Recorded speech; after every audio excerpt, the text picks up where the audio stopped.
Esto lo mejora todo, sí. Bueno, primero me gustaría que si alguien pudiera orar por los nervios y lo que pueda transmitir sea lo que Dios me ha estado hablando estos días. Bueno, pues bueno. Sí. Primero quería hablar un poquito, mira, Marcos, el Evangelio de Marcos y Lucas acaban igual, ¿vale? Jesús muere, resucita, aparece a sus discípulos y les está enseñando hasta que asciende al cielo, ¿no? Entonces, Hechos, que fue escrito por Lucas, es como una continuación de Lucas. O sea, empieza exactamente por el mismo sitio, les está compartiendo y posteriormente él asciende. Y entonces, vosotros imaginaros, o sea, los discípulos estaban súper emocionados, porque quieras que no, además se vio cuando prendieron a Jesús, no se lo acababan de creer toda la historia. Se vio, o sea, cómo todos salieron corriendo, como todo lo que pasó, ¿no? Pero ellos, ha aparecido Jesús, ha estado contándoles el Evangelio, les ha dado una misión de lo que tienen que hacer y están súper emocionados. Pero en ese momento Jesús les dice, no, esperaros, porque yo voy a enviar un poder sobrenatural que os va a permitir hacer esto y muchísimo más. Es un poder que nunca habéis conocido, ¿no? Y esto lo encontramos luego en Hechos 4:31, ¿no? Cuando habla de, cuando hubieron orado, el lugar en el que estaban congregados tembló y fueron llenos del Espíritu Santo y hablaban con denuedo la palabra de Dios. Y aquí encontramos una de las características de lo que era la iglesia primitiva, que era que estaban congregados en el mismo sitio, estaban unidos. Una de las cosas que caracterizaba a la iglesia primitiva, a los primeros cristianos, era la unión en oración. Lo vamos a ver durante todo el libro de Hechos, como era algo que los caracterizaba, que para cualquier cosa era como que habían aprendido a la lección.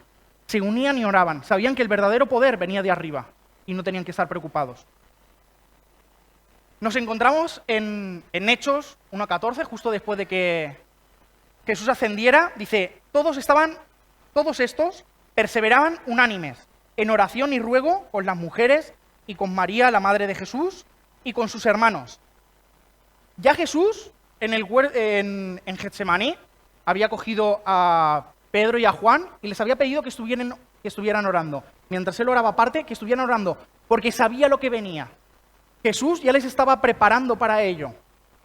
Sabía que lo que iba a venir no iba a ser fácil y les decía, el espíritu está dispuesto, pero la carne es débil. Y sabiendo el futuro que les deparaba una vez había pasado ya pues, toda la crucifixión y todo esto, las persecuciones que empezaban a ver, sabían que lo que había, por la situación política, con la ocupación romana, con la situación religiosa, por los judíos, lo que ellos iban a encontrar a lo largo de su vida iba a ser sufrimiento. Jesús había orado por ellos y ahora a ellos era quien les tocaba dedicarse a orar con fervor. Yo os he dicho que durante todo el libro vamos a ver por qué en Hechos fue donde comenzó la iglesia y donde todo se empezó a poner difícil.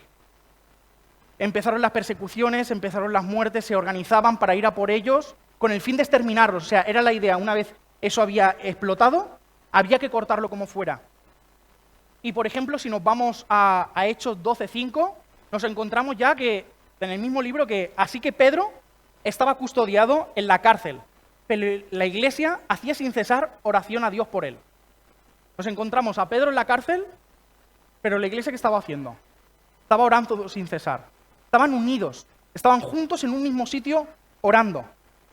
Habían aprendido la lección, no estaban atemorizados, no se habían dispersado como cuando prendieron a Jesús.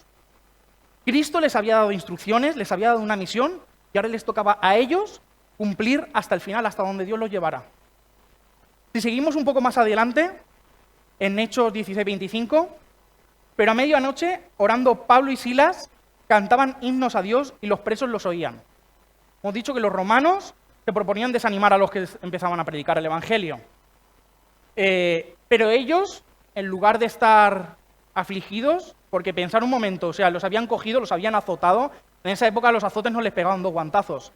Los látigos llevaban trozos de hueso, de piedra, los dejaban en muy, muy mal estado. Además, los metían en la cárcel, les ponían un cepo y a dormir allí. O sea, y esas cárceles no son como las cárceles que hay ahora, no. Eso Esas cárceles eran fosos, estaban excavadas en la piedra, eran subterráneas, hacía frío, habían animalitos, uno no tenía un retrete al lado para poder... No, imaginaros la situación. Como ellos en ese momento tenían todo el motivo para poder estar mal, poder estar incluso enfadados con Dios, porque les habían pegado, estaban encerrados en un mal sitio, pero ellos ¿qué hacían? Estaban Pablo y Silas los dos juntos, que eran los dos únicos que podían estar ahí en ese momento, y estaban orando y alabando a Dios. En esa época os he dicho, las cárceles estaban excavadas, no eran papeles, paredes de estas que nos encontramos en casa, de ladrillito, de un... No. Esas cárceles eran de piedra. Para que los presos, porque además Lucas hace un inciso, le da como un detalle, ¿no? Dice que los demás presos estaban escuchando. Imaginaros el volumen de voz para que ellos, aun con todo lo que se les había pasado, que estarían sin fuerzas, ellos podían estar dando testimonio y estaban gozosos por lo que estaban pasando. Dice que en Santiago, que el que esté afligido haga oración y el que esté alegre cante alabanzas. Y es algo que vemos en Pablo y Silas y es una cosa que nunca me había parado realmente a pensarlo, de con toda la situación que habían pasado, físicamente como tendrían que estar, ellos daban testimonio allá donde estaban, orando, que era al final realmente lo único que les quedaba, esa comunión que podían tener con el Padre, entre ellos, con el Padre. Hoy en día, aquí pues no sufrimos persecución. Además, en esta iglesia por lo menos hemos cargado las pilas, hemos tenido un verano más tranquilito, pero ahora que llega septiembre empiezan otra vez las actividades, ¿no? Tenemos un ayuno, por ejemplo, este domingo, está la oración en Baladre y San José, tenemos los domingos que nos reunimos a las 4 para orar, y todos los que estamos aquí somos necesarios, desde el primero hasta el último. Tú eres parte de esta iglesia y este es tu sitio, todos unidos y en oración, como hacía la iglesia primitiva. En Hechos 2:42, al principio ya lo hablaba, dice, y perseveraban en la doctrina de los apóstoles, en la comunión unos con otros, en el partimiento del pan y en las oraciones. Eran constantes en la asistencia a la enseñanza de los apóstoles, se ocupaban de la comunión, de estar unidos unos con otros, compartían y además participaban en la oración. Esto último lo dice al final y no es porque sea el elemento menos importante de la vida de una iglesia. Es porque tú no puedes orar en común, sino con los que tienen una misma fe y un mismo amor.